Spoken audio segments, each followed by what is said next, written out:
एक गांव में गोलू नाम का एक नौजवान लड़का रहता था।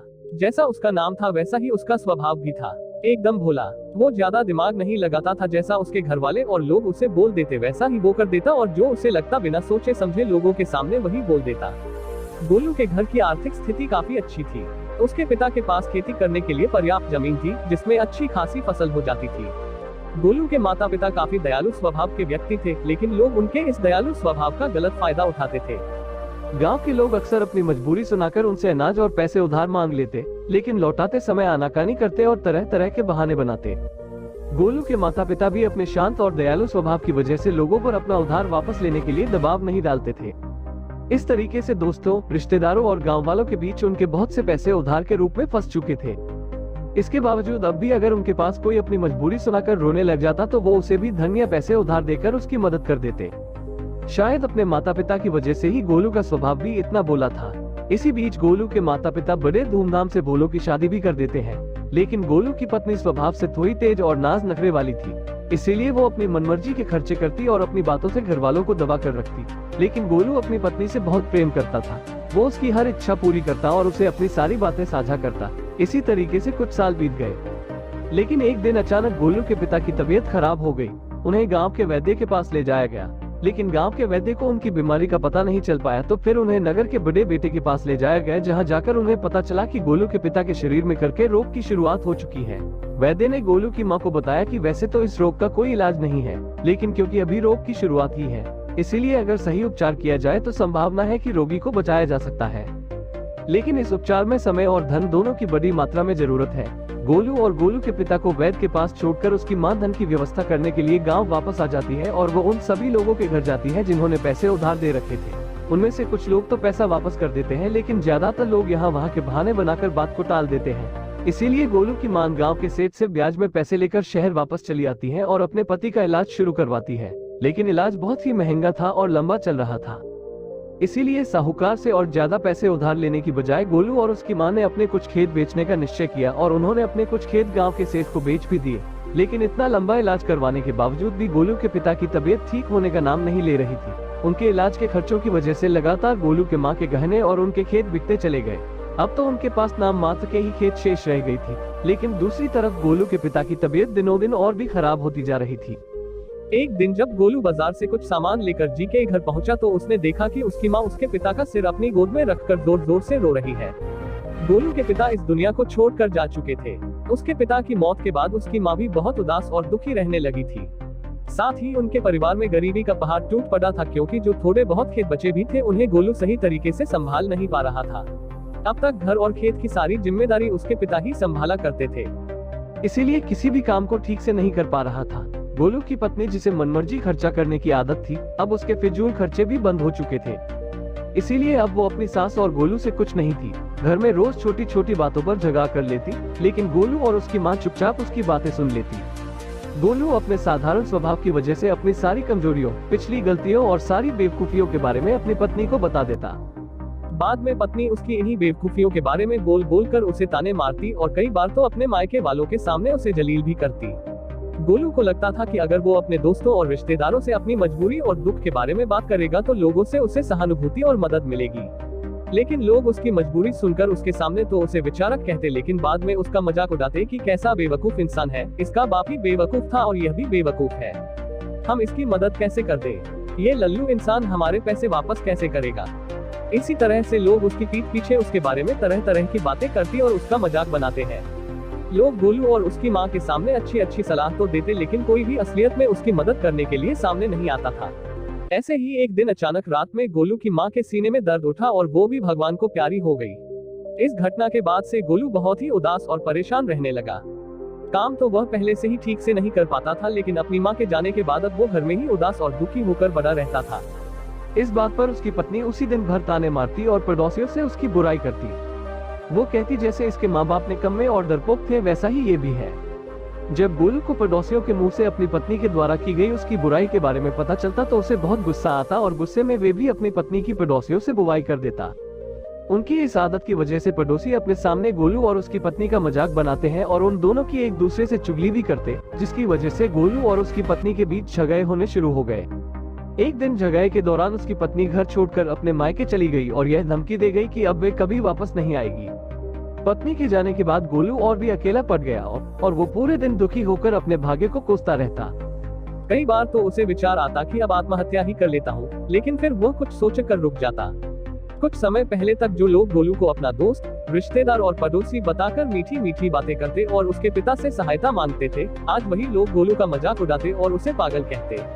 अंदर से दुखी और पूरी तरह से टूट चुका गोलू बस किसी तरह से अपना जीवन काट रहा था। लेकिन एक दिन गोलू के गांव में एक बहुत ही प्रसिद्ध महात्मा आते हैं। जब गोलू को उन महात्मा के बारे में पता चलता है तो वह सीधे उनके पास जाता है और उनके चरणों में गिरकर रोने लगता है। महात्मा गोलू को उठाते हैं और उससे उसके इस असीम दुख का कारण पूछते हैं तो गोलू अपने परिवार की सारी कहानी महात्मा जी को कहा सुनाता है। गोलू की पूरी बात को ध्यान से सुनने के बाद महात्मा उससे कहते हैं, तुम्हारे परिवार की इस हालत का कारण कोई और नहीं बल्कि तुम्हारा और तुम्हारे माता पिता का हद से ज्यादा सीधा होना और उन पारिवारिक बातों को दूसरों से बता देना है, जिन बातों को कभी किसी से साझा नहीं करना चाहिए। तुम्हारे सीधे स्वभाव का इलाज तो लोगों के द्वारा दिए गए धोखों, तानों और तुम्हारी इस हालत में कर ही दिया है। लेकिन आज मैं तुम्हें उन 7 बातों के बारे में बताऊंगा जिनके बारे में तुम्हें किसी से भी बात नहीं करनी चाहिए। गोलू पूरा ध्यान लगाकर महात्मा जी की बातें सुन रहा था। महात्मा जी ने कहना शुरू किया, पहली बात जो तुम्हें किसी से नहीं बतानी वो है तुम्हारे दुख और मजबूरी। ज्यादातर लोगों के जीवन में छोटा सा दुख और मजबूरी आई नहीं कि वो इसका ढिंढोरा पीटना शुरू कर देते हैं। लेकिन क्या दूसरों को अपना दुख और मजबूरी बताने से हमें उस दुख से छुटकारा मिल जाता है? नहीं, बिल्कुल नहीं, बल्कि ऐसा करने से हम लोगों की नजरों में एक कमजोर और मजबूर व्यक्ति साबित हो जाते हैं। ज्यादातर लोग मदद तो करते नहीं, लेकिन हमारी पीठ पीछे हमारे इस मजबूरी का उपहास जरूर उठाते हैं। जरा सोचो, दूसरों से अपनी मजबूरी बताने का क्या कारण हो सकता है? या तो अपनी मजबूरी बताकर सामने वाले की सहानुभूति हासिल करना चाहते हैं, या फिर उससे किसी प्रकार की आर्थिक मदद चाहते हैं। लेकिन अगर किसी ने तुम्हारी मदद कर भी दी तो फिर वो बदले में तुमसे इससे भी बड़ी मदद की उम्मीद रखेगा, और अगर तुम उसकी मदद नहीं कर पाए तो फिर वो मन ही मन तुम्हें अपना दुश्मन मानने लगेगा। और अगर गलती से भी तुमने अपनी मजबूरी अपने दुश्मन को बता दी तो वह तुम्हारी इस मजबूरी का गलत फायदा भी उठा सकता है, क्योंकि वह समझ जाएगा कि इस समय तुम कमजोर और मजबूर हो और तुमसे बदला लेने का यही सही समय है।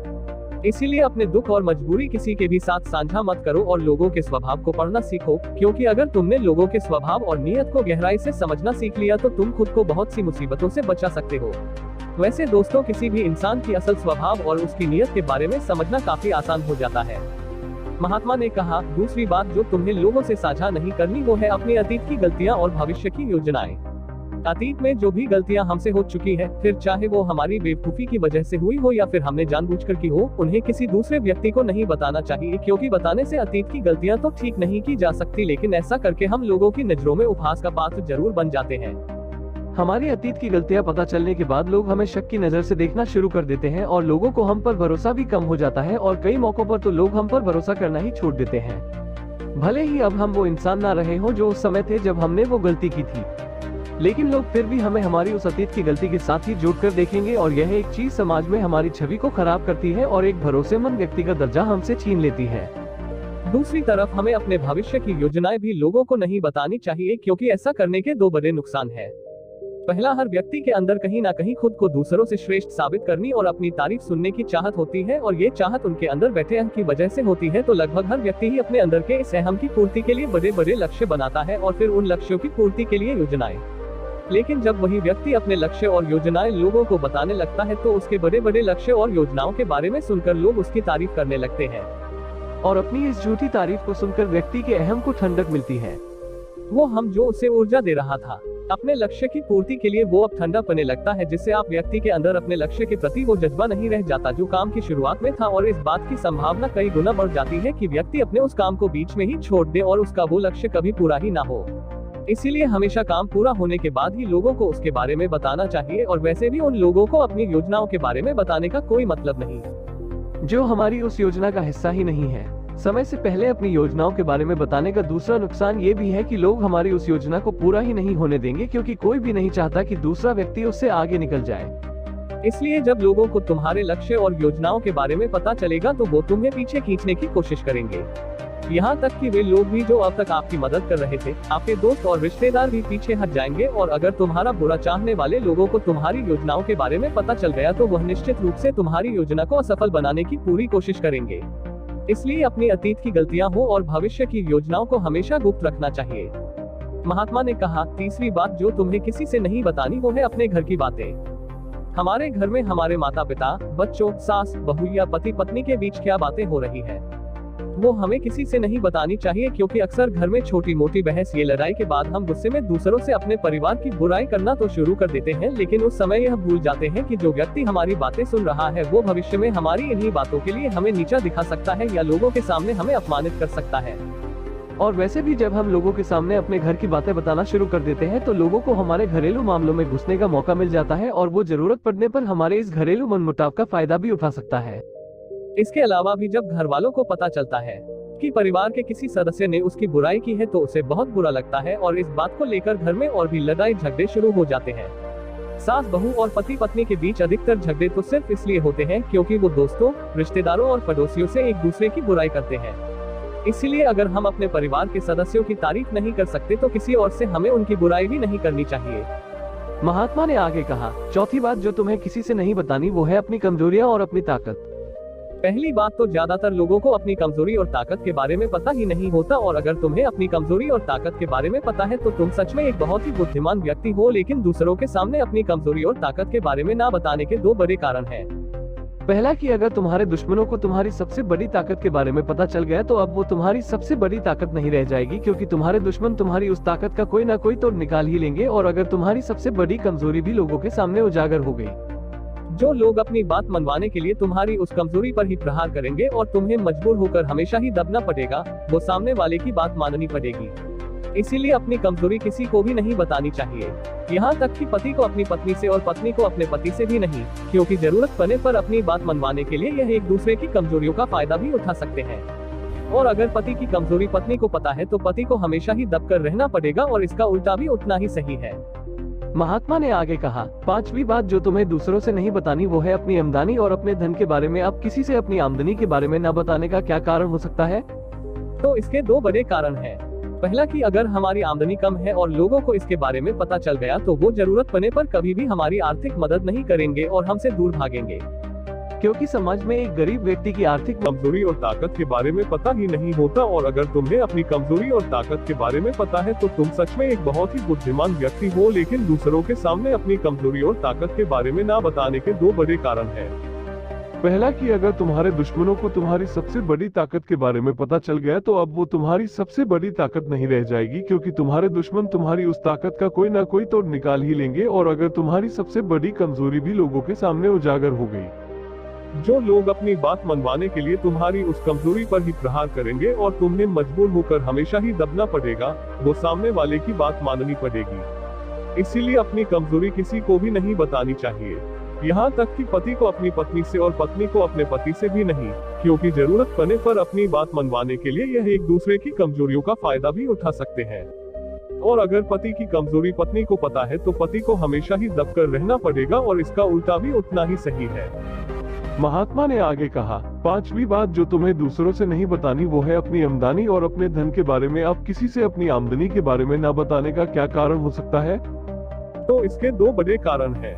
पहला कि अगर हमारी आमदनी कम है और लोगों को इसके बारे में पता चल गया तो वो जरूरत पड़ने पर कभी भी हमारी आर्थिक मदद नहीं करेंगे और हमसे दूर भागेंगे, क्योंकि समाज में एक गरीब व्यक्ति की आर्थिक